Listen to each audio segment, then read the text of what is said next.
کہ مستحقین، ٹھیک ہے، زکوٰۃ یعنی کہ کس پر فرض ہے، کس کو دینی چاہیے. ایک وہ فقیر یعنی وہ شخص جس کے پاس کچھ تھوڑا مال اسباب ہے لیکن نصاب برابر نہیں ہے. یعنی نصاب اللہ پاک نے اوپر مطلب کہ اوپر ہم نے جو ہے نا پڑھا ہے، ٹھیک ہے. نصاب کیا ہے کہ 7.5 سونا اور 52 پوائنٹ اس طرح سے تھا وہ اس کی چاندی، جس کے پاس موجود ہے اتنا جتنا قرآن میں بھی فرمایا گیا ہے، تو اس سے کم ہے اس کے پاس موجود، ٹھیک ہے، اتنا نہیں ہے، اس سے کم ہے اور وہ فقیر ہے، تو اس پر لازم ہے کہ تم اس کو زکوٰۃ دو، ٹھیک ہے.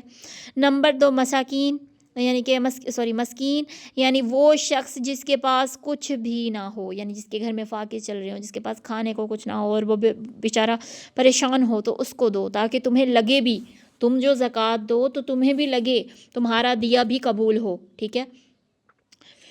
اس کے بعد نیکسٹ بتا رہے ہیں نمبر 3، جو کارکن زکوٰۃ وصول کرنے پر متعین ہو، ٹھیک ہے.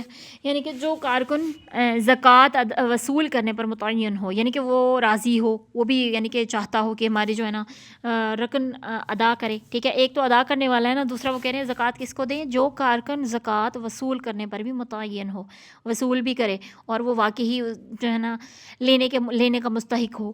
نمبر 4، جس کی دل جوئی کرنا منظور ہو، ٹھیک ہے. یعنی دیکھ لینا چاہیے نا ہمیں کہ جس کی دل جوئی کریں اور جس کا بہت زیادہ آپ کو پریشان ہو. اور سب سے پہلے اپنے رشتہ داروں میں بھی دیکھ سکتے ہیں آپ، رشتہ داروں میں کوئی ہے اس کو دے دیں، اور کوئی پھر اس کے بعد آ جاتا ہے باہر ہمسایوں میں ہے، اور اس کے علاوہ باہر ہمسائے ہو گئے، کوئی آپ کا جاننے والا مل جاتا ہے، کوئی فقیر ہے، راہگیر ہے، جس کو دیکھ رہے اس کی حالت بہت خراب ہے. لیکن یہ بھی خیال کرنا چاہیے کچھ ایسے بھی گھوم رہے ہوتے ہیں جو حالت خراب کر کے نکلتے ہیں اور پھر وہ گھر جا کر جو ہے نا ان کے پاس سب کچھ ہوتا ہے. کچھ ایسے بھی ڈھونگی گھوم رہے ہوتے ہیں، تو ان چیز کا بھی خیال رکھنا آپ نے.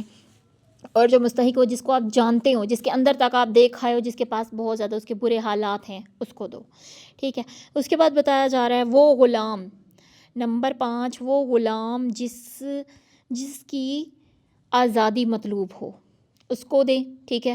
اور نمبر 6، قرض دار یعنی وہ شخص جس کے ذمہ لوگوں کا قرض ہو اور اس کے پاس قرض سے بچا ہوا بقدر نصاب کوئی مال نہ ہو. تو دیکھیں نا آپ کو کتنا اجر ہوگا، آپ اس کو زکوٰۃ ادا کریں گے، وہ قرض دار ہے، اس کے قرضے اتر جائیں گے اس کے سر سے، وہ کتنی دعائیں دے گا آپ کو، بہت زیادہ دعائیں دے گا.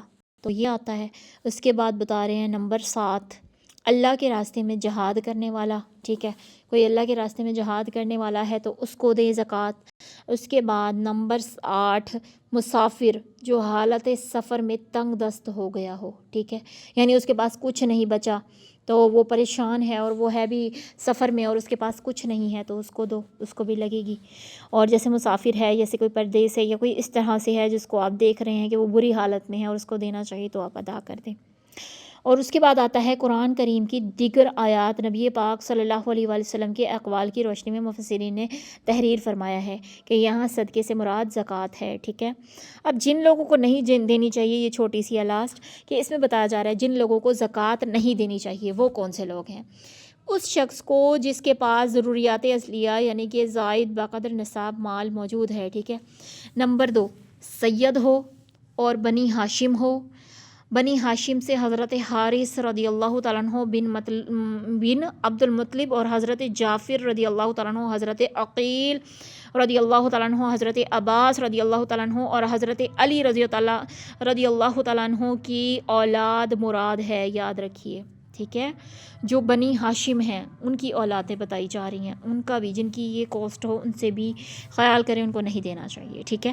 ان پر جائز نہیں ہے کیونکہ یہ اس میں سے آتا ہے. اور سید ویسے آل رسول ہیں، آپ سب کو پتہ ہے، ٹھیک ہے، ان کو بھی نہیں دینا چاہیے.